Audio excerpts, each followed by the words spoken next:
Welcome to Learn English with Fun with 𝙛𝙪𝙣.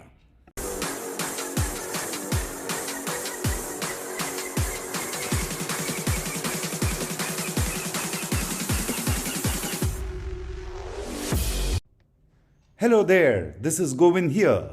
Welcome to Learn English with Fun with 𝙛𝙪𝙣. Twice every week, we focus on English grammar, vocabulary, or pronunciation. In today's episode, we are looking at Gen Z. Native speakers call them as Gen Z. Gen Z lingo as it is called. Gen Z comprises of people born between 1996 and 2010. While this episode doesn't exactly qualify under grammar or vocabulary or pronunciation, but it can be safely used to keeping in trend with the native speakers of the current generations and how they express and communicate. I would still classify this episode as a little on vocabulary and on pronunciation. Stay tuned. Remember, if you need any help with your English language skills, then be sure to check out with 𝙛𝙪𝙣 by subscribing to our Spotify podcasts or search Learn English with Fun. If you don't have a Spotify account, you can visit www.𝙤𝙪𝙣.com for the complete set of our podcasts, which are categorized as per the discussion. Do note that our podcasts are short and impactful and are posted twice a week.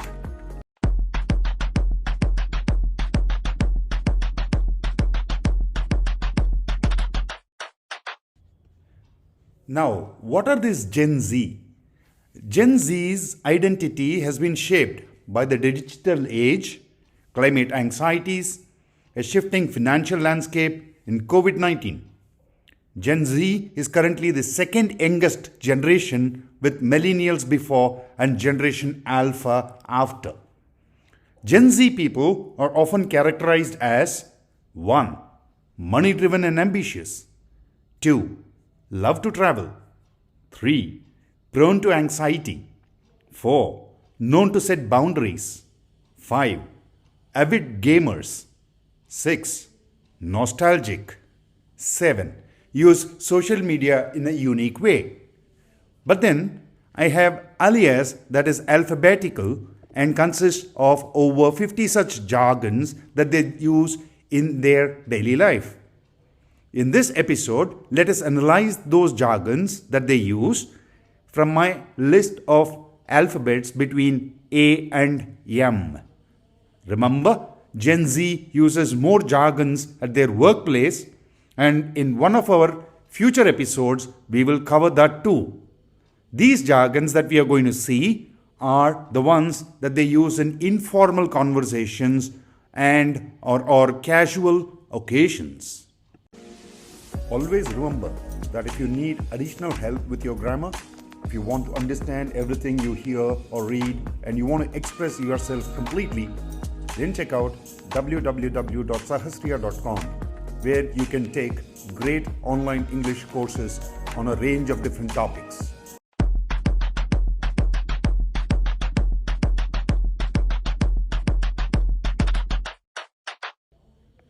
Let us start with the alphabet A, and they normally use a lot of this word called aesthetic.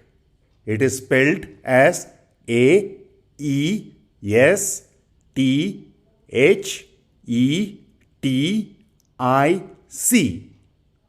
Normally, this term is associated with beauty, but then Gen Z uses it to describe a pleasing style, mood, or an aura, fashion sense, or a taste. It can be used as an adjective or a noun by them. For example, they make sentences like, I love that brand's aesthetic. It is so modern but old-fashioned at the same time. The next jargon that they use in my list is altered my brain chemistry, which means something that made you rethink your life outlook. For example, they use it this way. That company Y commercial about the old man looking back on his life through the lens of his dresser might have been corny, but it altered my brain chemistry. We move on to alphabet B, bad take. By bad take, they mean bad opinion. They use it this way in this example. You would rather get us no Fridays off all summer and do winter Fridays instead. That is a bad take. That's a bad opinion, according to them, right? The next one in the alphabet B is basic, which means mainstream or unoriginal. Say, for example, they use basic in this way. Did you see X company's Instagram reel? It has got tons of like, but it seemed kind of basic to me. The next in B is big yikes. It means embarrassing or ouch. They use it this way. I accidentally sent an email meant for you to my boss. Big yikes. Right. Let us use the next word or the next word in the alphabet B, which is bop. Bop means a really good song. It is spelled as B-O-P. They use it this way, like in this sentence, let us use that new rap song for our next TikTok video. It's a bop. Remember, if you need any help with your English language skills, then be sure to check out with 𝙛𝙪𝙣 by subscribing to our Spotify podcasts or search Learn English with Fun. If you don't have a Spotify account, you can visit www.𝙤𝙪𝙣.com for the complete set of our podcasts, which are categorized as per the discussion. Do note that our podcasts are short and impactful and are posted twice a week.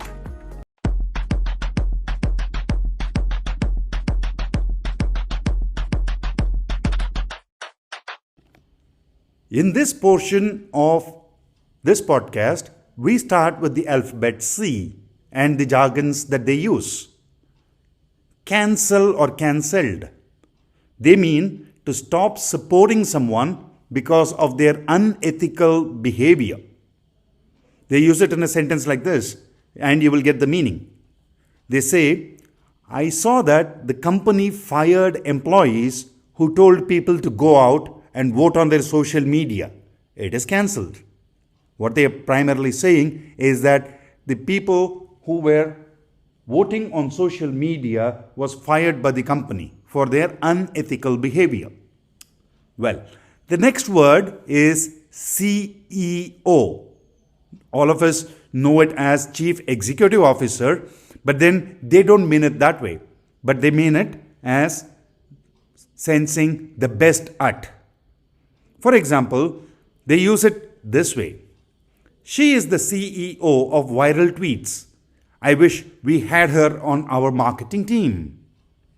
We move on to the alphabet D, and one of the words that they use often is dead. They often use I am dead to mean that you will find something hilarious. They use it this way in this example. Did you see they tried to promote the company with a Google trend from 2 years ago? I am dead. We move on to the alphabet E. They use this word called extra. Extra means it is over the top or dramatic in nature. They use it like, he wants us to present the slides and do a separate recording of them. That's so extra. We move on to the alphabet F. They use this jargon called fell off. What do they mean by that? They mean that when someone or something was once popular and is no more popular. They use it this way, like cold calling used to be our best sales tactic. But to be honest, it kind of fell off. The next jargon that they use very often is finesse. It is spelled as F-I-N-E-S-S-E.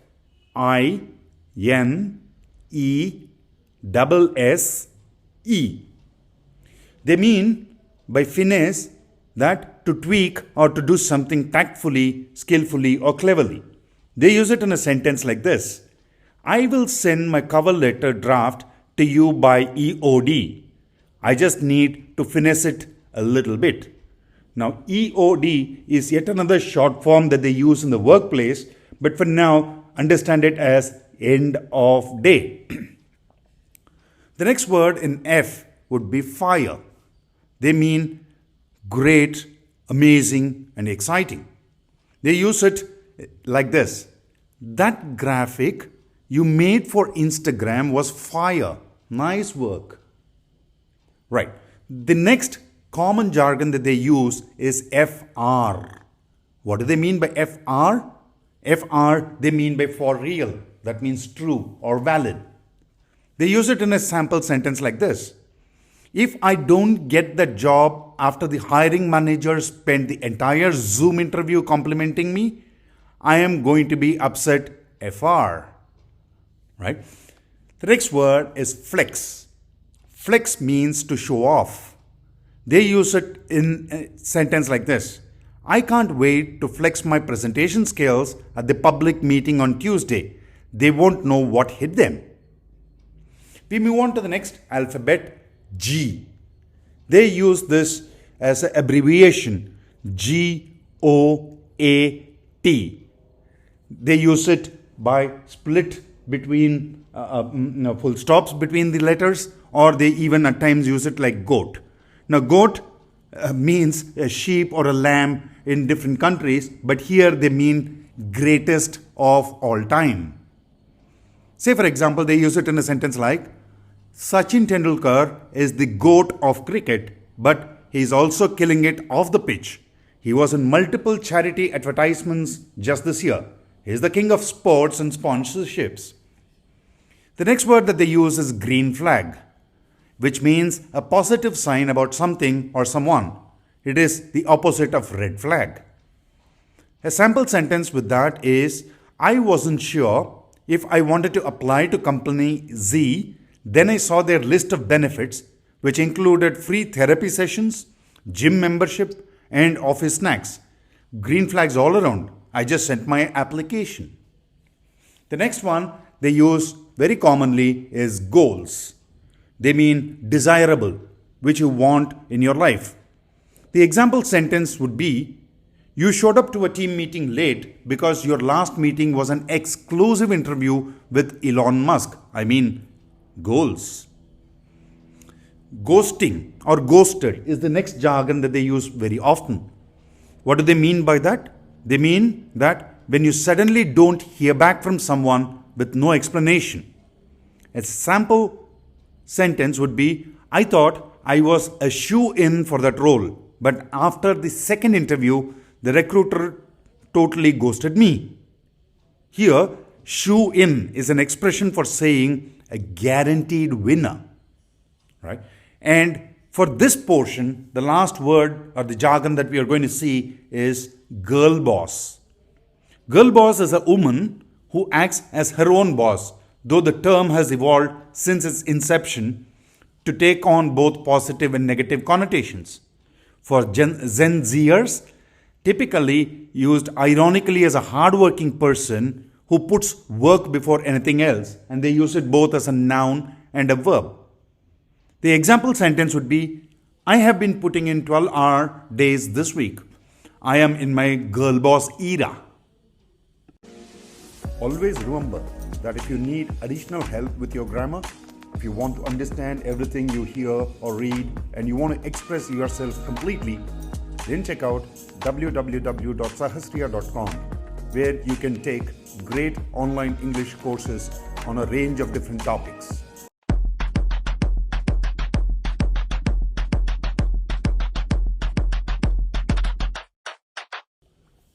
In this portion, we are starting with the alphabet H. H as in hard launch. They mean hard launch as something revealing suddenly and without previous warning. It typically refers to a relationship and is exactly the opposite of soft launch. They use sentences like this. Did you see Devika's hot launch in the water cooler channel? Her wedding pictures are incredible, but I had no idea she was even engaged. High key, which means very or really or definitely. It is the opposite of low key. They use sentence like, I high key want that promotion, but I've already made it clear to my boss like 5 times. Hits different. By hits different, they mean they are experiencing something that feels different or new compared to before. The example sentence is, my afternoon iced coffee hits different after that networking event this morning. We move on to the alphabet I now. There are quite a few in I that they use. We are going to see few of them. One of the most commonly used is I am weak, which means it is finding something hilarious. They use it in a sentence like this. Did you see that new meme company Z put out after their TV show? I am weak. The other thing that they use is in my dash era.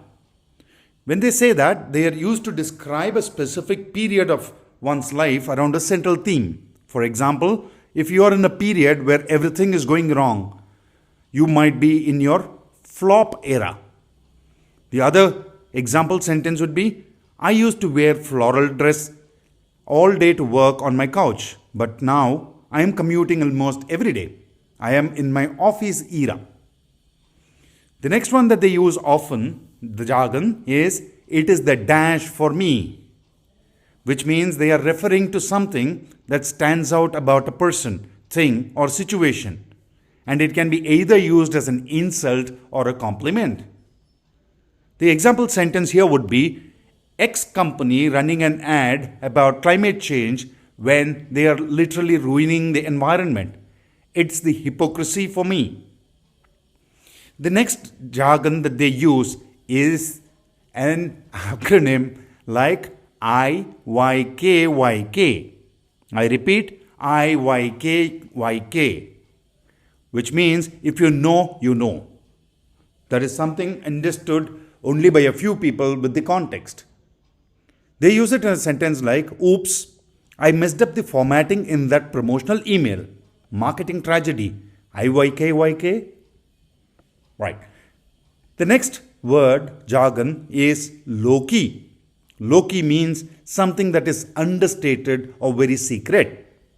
Example sentence would be, I low-key want to volunteer for the social committee, but I haven't spoken to anyone on it. The next one that they use often is lives rent-free in my head. I repeat, lives rent-free in my head, which means something you can't stop thinking about. The example sentence there would be, that new jingle from company Z's ad lives rent-free in my head. We move on to the alphabet M before we wind up this episode. M, main character. Main character means someone who is confident and in control of their life. The world revolves around them. The example sentence there would be, Ram got a promotion and engaged on the same day.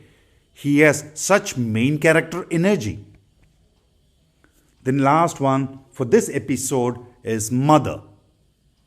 By mother, they mean an iconic feminine figure. It is typically used as someone is mother.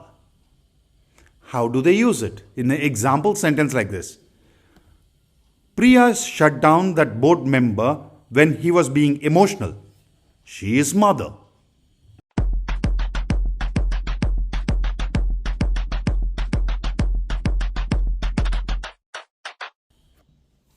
In this section of interesting thing, we are going to expose you to a fun fact. What is that fact? The fact is, did you know English is the official language of the air? What? Official language of the air? Let me explain. If you want to fly an airplane, you have to speak English. This is not a joke, as this rule was established after a terrible accident that happened at the Tenerife airport in 1977. Two airplanes collided because one of the pilot's English wasn't clear enough for the tower to understand what he said. Today, if you want to be a part of the aviation staff, you need to take a proficiency test that includes aviation terminology as well as the capability to understand English when there are obstructions or interferences, as often happens over radio. Wasn't that a cool fun fact?